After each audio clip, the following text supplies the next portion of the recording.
Это, подождите. Знаете же, да, что он работает в скорой помощи? Нет. Наверное, для вас их будет новость, он работает в скорой помощи. Это фельдшером. Он фельдшер скорой помощи, и это первый в России фельдшер скорой помощи, из-за которого скорая теперь стала кабриолетом.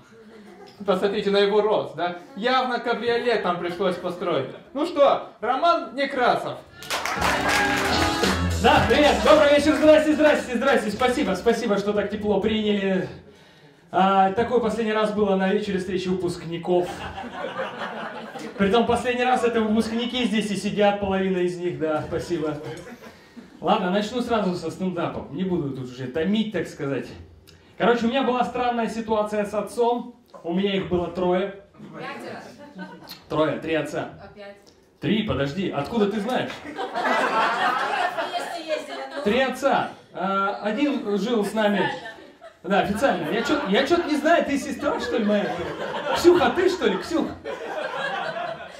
Короче, один жил с нами и ушел от нас, когда мне исполнилось 6 лет. Второй, когда мне исполнилось 12 лет. И третий, когда я стал совершеннолетним, 18. Каждые 6 лет мы с мамой выбирали себе президента. Да. И все бы ничего, я бы про это не знал в свои подростковые года, если бы бабушка не поссорилась с мамой. Бабушка подходит ко мне, а мне там лет 8, и говорит: Рома, а как отчество у тебя? Я говорю: Константинович. А как папу зовут? Олег. Но потом прилетела от мамы ответочка: Рома, как мое отчество? Я говорю: Анатольевна. А как дедушку зовут? Гриша.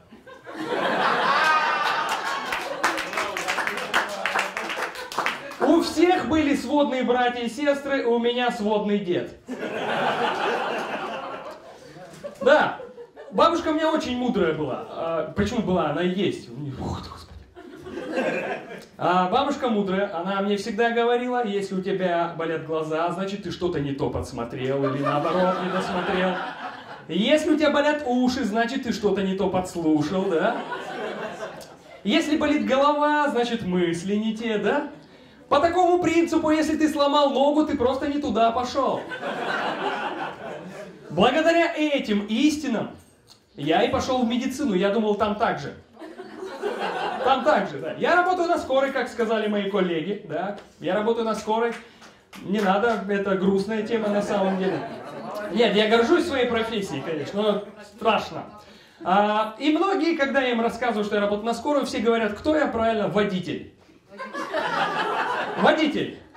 Нет, что ли? А понимаете, для водителя я должен весить больше, чем руль, хотя бы. Потом вторая версия, я санитар. Санитар, ну скажите, я охуенно выгляжу, да, для санитара? Да, ну и опять-таки я должен весить больше, чем руль. А еще медсестрой, но это прям зашквар. Медсестра. Нет, я работаю фельдшером, да. Звучит, конечно, как мерчендайзер. А кто такой мерчендайзер? Ну-ка скажите. Этот человек отвечает за выкладку товара на полке. В принципе, фельдшер тоже отвечает за выкладку товара в больнице.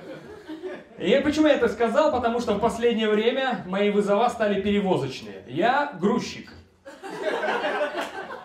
Если я грузчик, то получается больница это базы. Смотрите, КРБ, Коми-республиканская больница, самая большая, это супермаркет. Там есть все. Глаза, не знаю, инсульт, все, Олег, там все есть. С полочки бери себе, клади и уходи, да. Что еще, какая больница? Давайте СГБ на Гаражной, который, да, травмпункт. Это мясобаза.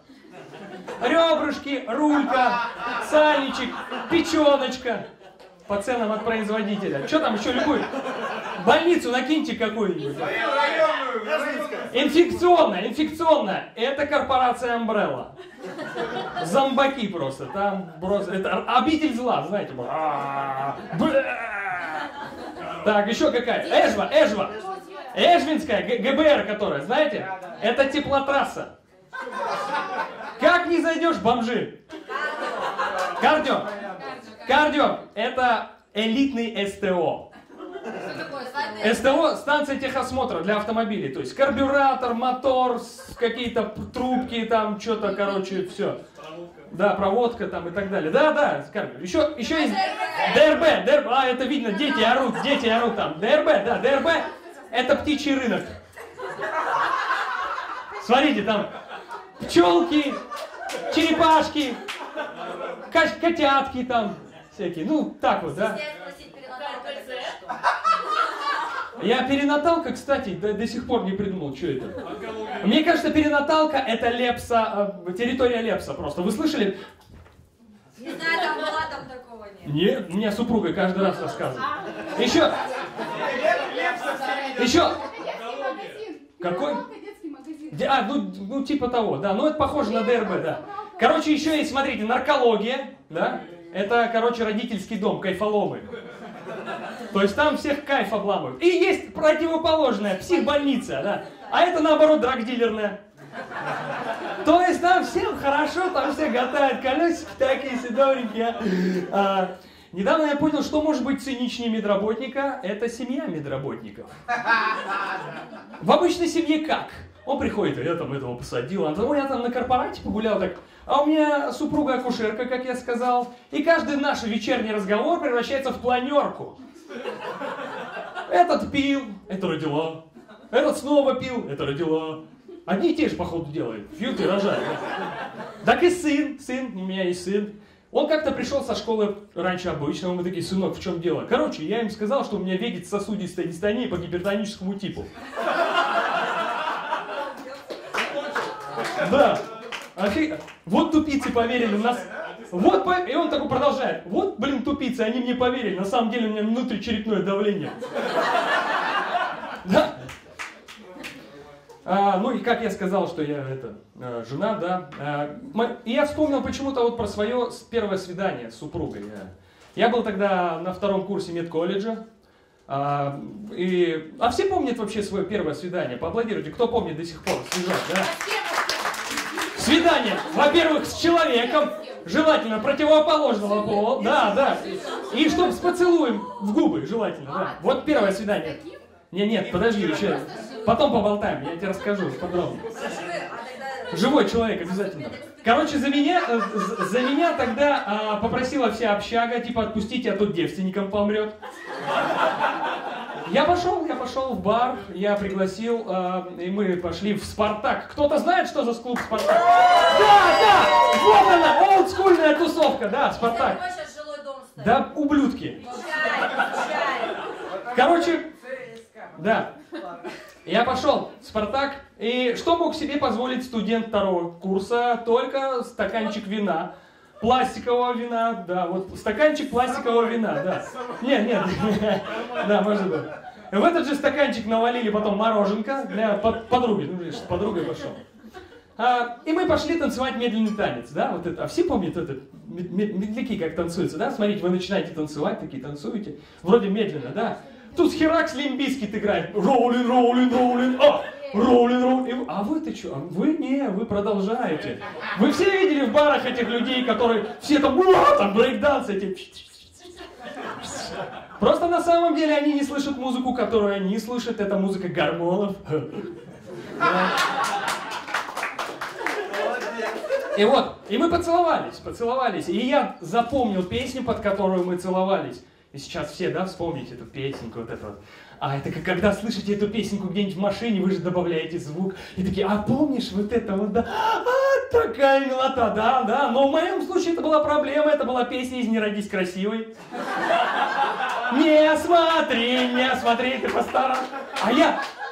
А я рокер. Я до мозга костей люблю рок, я ненавижу попсу. И когда... У меня даже иконки в заклепках и в коже просто.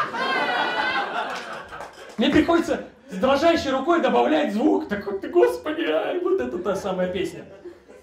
И я на самом деле очень скромный парень. Чтобы вы понимали, насколько скромный, мне однажды в общаге, в этом кладезе порно. Просто сейчас объясню, кто-нибудь здесь есть с филфака, кто жил на Катаева 19? Нет? Когда на один этаж пацаны, остальные 4 бабы. И как не воспользоваться ситуацией, спросите вы, да? А нет, блядь, скромный настолько. Короче, девчонки позвали сделать им массаж. Две, блядь, девчонки, две. Завидуйте, уроды. Две. Попросили сделать им массаж, и знаете, я в нужный момент, когда они уже с себя там начали все, я стал смотреть по телеку мою прекрасную няню. Ну, я постеснялся. Потом постарше стал, меня старшекурсница пригласила к себе домой, попить чай, в комнату. Она всех выгнала, там 1000 причин нашлось, ну, все знаете эти причины. В общем, мы пригласили, попили чай, поцеловались, мы разделись, легли в кровать, я уснул. Я зашибись так выспался, да. Я потом среди ночи проснулся, оделся и пошел в комнату к себе. Там пацаны до сих пор смотрели мою прекрасную няню. Я не мог пропустить серии, честно, не мог. Вот, понимаете. А сейчас поаплодируйте те, кто до сих пор, те, кто в детстве был скромный, когда показывали какую-то эротику с родителями, смотрите фильм, и вы такие, ой, господи, отворачиваетесь, да? Было? Поаплодируйте, кто так делал, да? Молодцы. Нет. Я до сих пор такой, я сижу с детьми, смотрю фильмы, я отворачиваюсь, дети смотрят. И мне мой сын говорит, пап, это как вы вчера с мамой. Мне кажется, ночью, когда он храпит, он записывает лучшие видосы. И нам с матерью подарит на 50-летие кассету с порно просто. Вообще ужас. Все, вот я рассказал, отношения завязались, хорошо, что это была будущая супруга, единственная, кто вообще меня за такого лоха вышла просто. Одна, единственная просто. Которая на массаж тебя позвала? Нет, это вообще другая, я просто про свидание. Так, ну сейчас отвлеку. Подожди, не надо, подробности я потом... Хотите, автобиографию выпишу просто, если вдруг я буду знаменитым. Хорошо, да. И сейчас, предложение на свадьбу, да, сейчас модно делать предложение на свадьбу необычное, типа, какие-то там в космосе, там, воздух под водой, там, да. А еще абсурд это розыгрыши, еще больше абсурд это после смерти. Там звонят, да, и вот это вот тупизм, да, алло, там твой разбился, и ты, такая плачет, там, а он такой встал и так подарил, да, тупо. Если бы я так сделал на скорой помощи, она бы меня втащила бы. Ты, блин, охренел, я уже заказала поминки, гроб в том платье.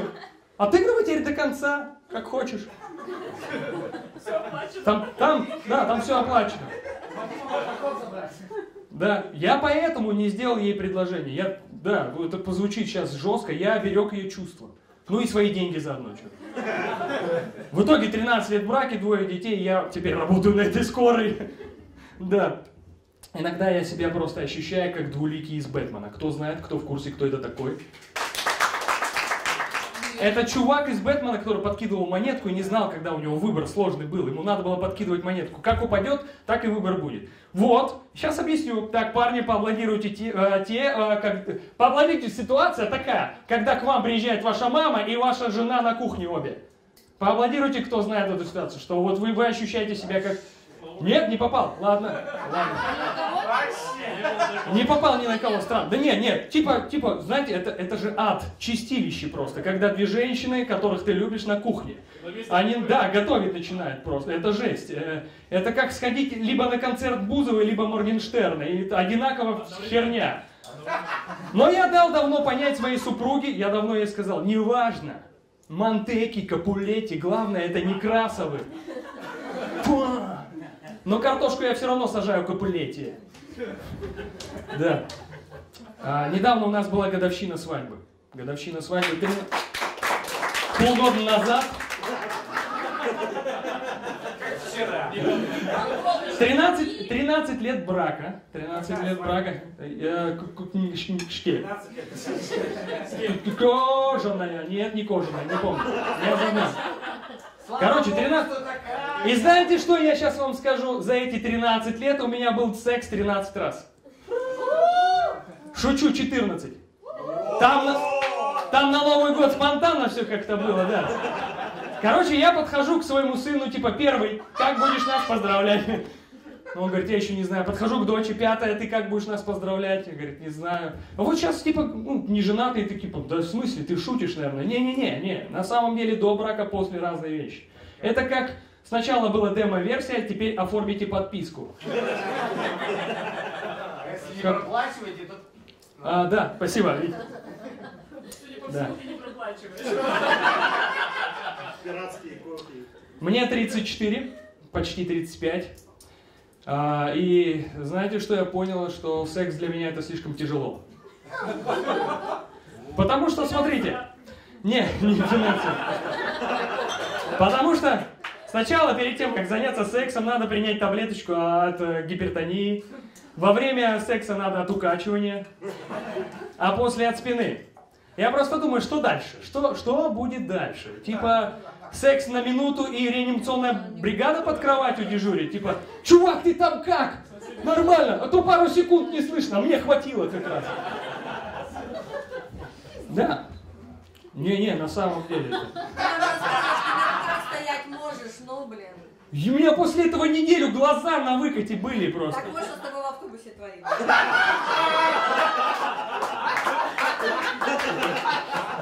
Что-то я забыл уже, видимо, да, это? еще таблетки для памяти. От секса что бывает, дети, правильно, да? Меня иногда бесит мой сын. Ему 13 лет, а теперь сейчас поаплодируйте те, у кого есть друзья с интеллектом 10-летнего пацана. Ну хорошо, да. Друзья.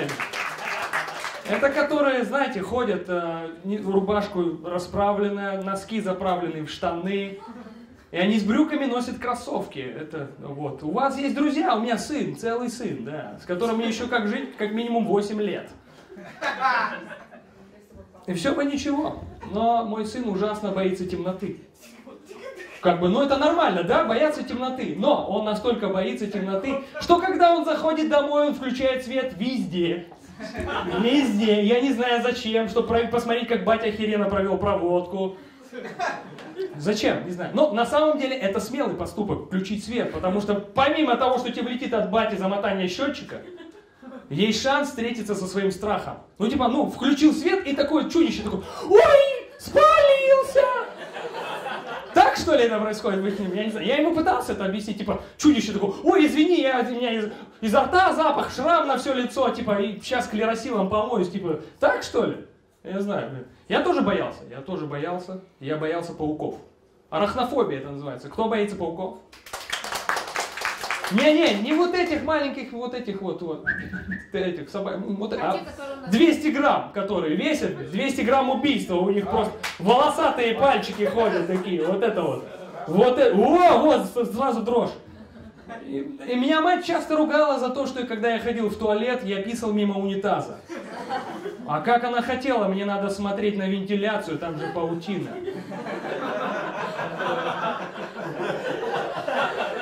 И сын, еще продолжая с сыном, вот, когда он боится ночью, он укрывается с одеялом. Просто, типа, ты чудище такое, а где же у меня Ярик? А где? А, нету. А пойду в туалет. А, нет, там же батя мимо толчка сыт. Да. Меня бесит, когда сын занимает мой комп. Честно, пацаны, вот у кого есть сын, который занимает ваш комп, и вас это бесит? Нет таких, да? Хорошо, у меня есть, да. Потому что нет, чтобы играть в нормальные игрушки на нормальном компе. Он играется в какое-то пиксельное говно. Да. Мы боролись за то, чтобы наоборот этих пикселей не было, а они играют. Я в его возрасте контру проходил. Сейчас так, подождите, контра была на прохождении, кто не знает. Да, была. Я помню в Mortal Kombat у всех суперудары. ЦЦЦ, у Цайбета, да, там было. Короче, знаете, что я придумал? Лайфхак сейчас вам. Чтобы это. Короче, я записал сына на все кружки, какие можно. Лайфхак просто. Приходит со школы, хавает, идет до 5 часов на кружок, приходит домой, хавает, делает уроки, и с 7 до 9 опять на кружок. Все вроде. Ну и тут я как бы нахожусь, косяки у него. Короче, у нас 45 минут занятия за компом. Ну как в школе, я же нормальный препод. В смысле, отец. Он 45 минут, и то, смотрите, косяк. Короче, не пропылесосил минус 5 минут. Забыл, когда у нас с матерью годовщина, минус 5 минут. Пришел мокрый с бассейна, минус 10 минут, я не знаю. Кстати, вы с такими друзьями, про которых я говорил, да, вы можете также общаться. К вам подходит друг, он спрашивает, как оно? Минус час разговора. Показал фотки с гаража, как он бухал без вас, минус, 2 дня вообще. Познакомился с другом геем, все, братан, мы не друзья просто. Кстати, когда я писал это слово, писал слово гей, у меня Word его подчеркнул. Ну, типа, даже Винда знает, что такие люди, это как бы не то. Не то. Не то. И касаясь дальше, вот почему я занялся стендапом. Стендап помогает вообще во всем. Да? Ну, это сеанс психотерапии якобы такой вот, ну, потом пообщаемся. Стендап помогает в воспитании детей. Когда я сказал сыну, что я буду о нем рассказывать про то, что он боится темноты, он перестал. Он перестал вообще спать. Теперь мы с ним по ночам рубимся в Mortal Kombat, я учу его как играть, да. Да, у меня есть еще дочь. Сейчас посмотрю, сколько ей лет.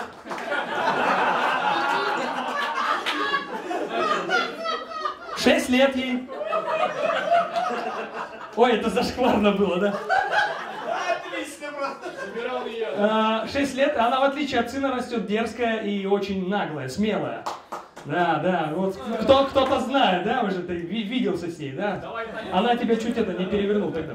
Нет, она, чтобы вы понимали, сейчас просто небольшой преамбул, ну там просто рассказик расскажу. Она, в общем, сказала, мы хотели поехать к бабушке в гости, но что-то стало поздно, мы такие, ну не поедем. И она мне говорит, ты, папа, позвони бабушку, переперди ее.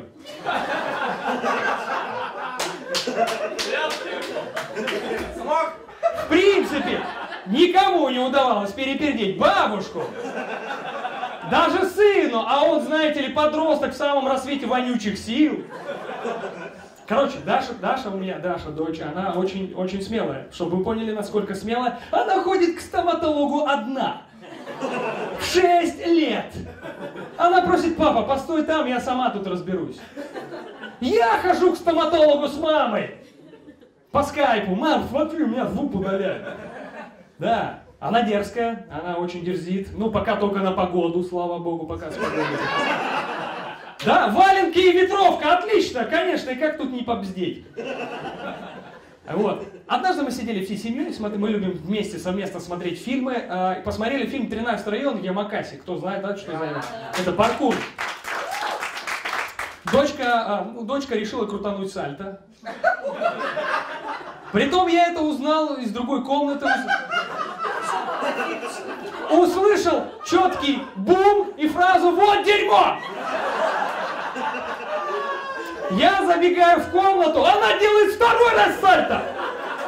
На спину! У меня автоматически разыгрался остеохондроз и желание дать хороших люлей. Но я хороший батя, я же говорил, что я хороший батя. Я записал ее на хип-хоп и балет. Чтобы она падала хотя бы плавно и красиво. Да, я крутой отец. Стендап помогает узнать правду. Однажды я рассказывал про мужика в баре, про то, как у него была травма руки. Объясню, травма руки, это что было? Короче, мы приезжаем, чувак разматывает свою руку, а там, как в Том и Джерри, знаете, вот когда ему по руке херанули, вот это вот. И еще в сторону, и оторванный палец. Такой, а он такой спокойно, здрасте, что случилось? Я, говорит, сделал патрон, хотел шугануть под этих собак. В итоге собаки не только шуганулись, но и поели. Он оказался он под мухой был чуть-чуть. Он оказался приколистом, он стал показывать фокус с исчезновением пальца. Приколист. Как бы. Да. Я рассказал эту историю. Я сейчас не называл ни фамилии, да, ни где это что. Ну, потому что согласно информационным там согласию, мы не говорим об этом никому. Информационная, забей. Спасибо, благо тебе, что ты есть, что здесь есть, да. Слава тебе. Короче, я рассказал этот случай. Я рассказал про этот случай в одном задрипанном баре, где-то там в подвале. Ко мне подходит девочка после выступления какая-то. Спасибо, что вы рассказали правду про моего отца. Что? Я такой думаю, ну все, сейчас напишут малявы. Нет, спасибо, честно, спасибо, потому что мы хоть от вас узнали, что с ним произошло. А то батя сказал нам, что ногти чистил. Да, ногти чистил. Да, Сыктывкар маленькая деревня, да, ну вот. А Выльгард, откуда я сейчас, ну не родом, а вообще откуда я, это еще меньшая деревня. Выльгард по-другому называется Цыганстан. Ну, потому что там за много этих, ай, валя, народа это, не горный народ, а обычный народ. Да, ну, качены, мы знаете, мы их про себя называем пуэрториканцы и колумбийцы. Ну, потому что они загорелые, да, говорят с каким-то акцентом, постоянно жестикулируют. Ну, и что-то там с наркотой дело было, конечно, но это было, да. В общем, что я хочу рассказать. Там семья многодетная, и там завела домашнее животное лошадь. Не, все бы ничего, если бы это был не многоквартирный дом. В квартире завела, на 2-м этаже. Как она... Он слышал, да, он есть такой, да, это правда. Она завели лошадь. Как, не знаю, соседи не спалили. Я понимаю, что они там топали, там, может быть, ну мало ли, там дети топают, да. Воняло навозом на весь, там, сено разбросано. Все, ничего, они узнали об этом, как все соседи узнали, когда лошадь провалилась на 1-й этаж. Во время того момента, когда мужик сидел и смотрел... Подожди, потом, это мы с тобой пообщаемся. Ты тоже, видимо, слышал про это, да? Короче, провалилась на 1-й этаж, и все, мужик в это время смотрел National Geographic 10 самых опасных непарнокопытных животных. Мужик на память купил себе подкову, а тут сразу 4. Повезло? Не знаю. Он подумал еще, лучше бы затопило, а тут залошадило. Она, да, как Витя сказал, она ночевала у них в ванной. Просто на что они рассчитывали, я не знаю. Что она, мыться будет или что? Она хвостом мыть, это мочалка, я не знаю. Это абсурд, да? Сейчас поаплодируйте, дайте попью.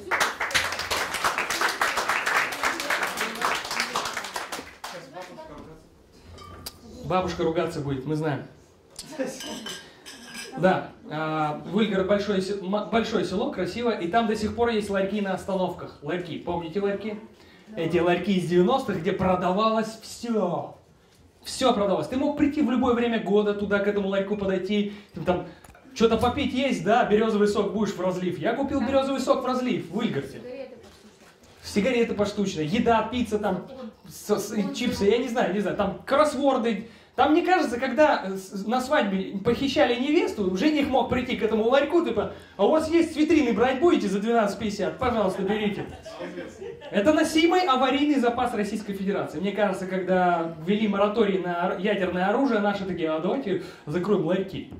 50% минимум будет, как бы закроется. Да? Просто, ну хорошо, фиг с ним. Хер с ним, с этими остановками. Поехали дальше. Многие говорят, что в 90-е хреново вообще жилось, да? На самом деле нет. У меня и у вас, у многих было куча киндеров. Вспомните, да, киндеры? Их было столько, что когда я начинал ими играть, другие, я не доходила даже очередь до них, и они потом становились террористами. Просто. И это была своеобразная валюта. Галя сейчас не даст соврать. Валюта. Дал прокатиться на велике 3 киндера, не дал, там минус 3, там, предположим. У нас в школе девчонки имели киндера из-за киндера. Дошло? Да. А фишки, покемон, фишки, покемоны другие. Их было столько у нас, что можно было ехать в Лас-Вегас и просто гулять. Это тоже была валюта, да? Дал списать 10 фишек, не дал минус 10 фишек. Да? А постеры? Кто собирал постеры? Кто? Да, были постеры. Децл в полный рост. Подождите, вот. Да, Децл в полный рост. А сейчас что дети вешают вообще на стены? Ничего. Мне специальный сарай для этого выделили, чтобы я просто вместо обоев это вешал. Я не знаю. Сейчас ничего не вешают. Сейчас меня сын увидел Ван Дамма и говорит, папа, это что, бессмертный полк? Ну, судя по тому, что он до сих пор снимается, тот еще бессмертный полк. А школьные драки? О, там в каждой школе были свои правила. У нас было 3. Галя тоже не даст соврать. У нас было 3. Первое. Мы всегда дрались в кругу. В кругу, да. Я попервой боялся хороводов после этого. Второе правило — до первой крови. Ну, то есть, все, разбил губу, нос. А посмотрите на меня, я не особо умел драться. Да? Я разбивал заранее себе нос и такой, все, конфликт исчерпан. Зачем нам посредники? Да? Ну и 3 правило, это было обязательно 1 на 1, но я был хитрый и дружелюбный, у меня было очень много однодневных друзей. Но больше всего в этих драках запоминались женские драки, бабские. Да, вспомните. Никогда пацаны не разнимали. Никогда. Потому что все хотели увидеть бесплатные титаны рестлинга на ТНТ. В грязи валяются, лифчики летают, трусики торчат. Пацики. Даже школьные учителя, они такие, ну все, ставки, может, сделаем какие-то. Мне кажется, у нас впервые в поселке до Ютуба еще начали снимать драки. Зуб даю, Галя не даст соврать. Пацаны купили камеру, они записывали, они вот так вот стояли, да шучу, зачем? Я не знаю, зачем? Смотреть лучшие комбо, что ли? Учить новых бойцов? Нет, просто пацаны приколисты. Зато есть что вспомнить. Да. Вообще раньше было легче, да? Кажется, что мы когда были детьми, было легче. И в медицине было легче, не было страховых компаний. А сейчас, мы должны выполнять план по больным. План по больным. То есть у вас не хватает пациента, мы должны по селу... Стой, мужик! Ты стой! Болеешь? Нет. А если найду? Нет. Так, ты стой, у тебя чири правой полужопы. Так, ты, вот это рожа! И это я сейчас не про золотистый стафилококк. Да. Так что ли? Да. Раньше было легче. Ну, возможно, мы не знали каких-то болезней. Ну, типа там рак и так далее. А сейчас, да, сейчас это не ешьте, будет рак, это не пейте, будет цирроз, с этим не спите, будут дети. Да. Раньше был спирт, я сейчас открою тайну. Раньше был спирт. Сейчас нету спирта у нас, на скорой, по крайней мере. Прикинь. А где? Короче, сейчас приезжаешь спиртовые салфетки. Раньше приезжал к бомжам, ну вот чтобы не сдох бомж, надо было накапать 50 граммулек, да? Ну, это нормально, отходняк. Сейчас приходится давать салфетки пососать. На, за щеку положи, братан. У нас впервые бомжи смогли насосать на наркологию. Какой только дичи мы не ездили. Короче, там алкаши, бомжи и так далее. Алкаши — это вообще отдельная история. Короче, там есть несколько типов вот этих уже запойных. Есть, которые что-то видят. Ну, визуальные галлюцинации. Они видят, они с кем-то общаются, да, там, типа, чтобы там... Ну, заочные победители битвы экстрасенсов, там, знаете. Другие что-то слышат. Видимо, то, что там шепчет голос. «Сходи в магаз, до 10 работает, быстрее, ублюдок!» Это что? А есть третья, это которая что-то там, паутинка такая, у меня паутинка. А мне попался чувак, который не мог достать нитку. Невидимую нитку. Вот так вот. Таким вот образом, я подумал, знаете, круче этого дня уже не будет. И вряд ли у вас тоже. Я решил ему подыграть. Я одел перчатки. Начал доставать эту нитку, накручивать. А, Б, В, прекращай пить, ублюдок. Намотал так, да. Я ему дал воды, он говорит, здесь нет воды. Так и нитки нет!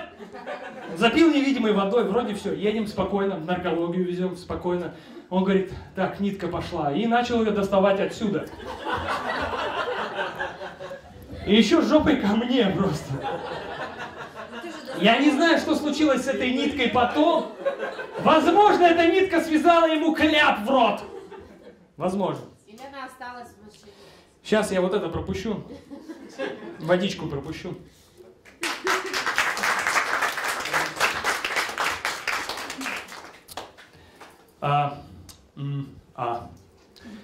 Слушай, я устал, значит, жарко стало. Мне, жалко петличка, я бы сейчас разделся. Короче, что я хочу сказать. Сейчас вот традиция, День медработника. День медработника. Мы пошли... почему День медработника не празднуется как День ВДВ?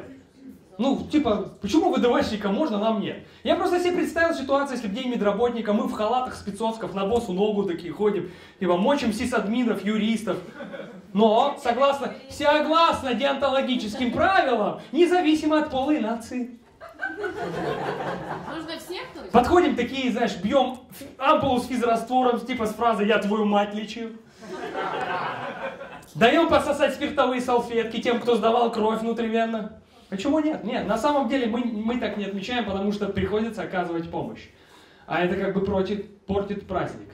Портит праздник, если ты медработник, и как кто-то здесь накидался, вы накидались, все равно кто-то последний должен обязательно всех вытаскивать. Это не очень День медработника. Еще давайте поставим точку с этими долбанными бахилами. Бахилы не одеваем. Точка.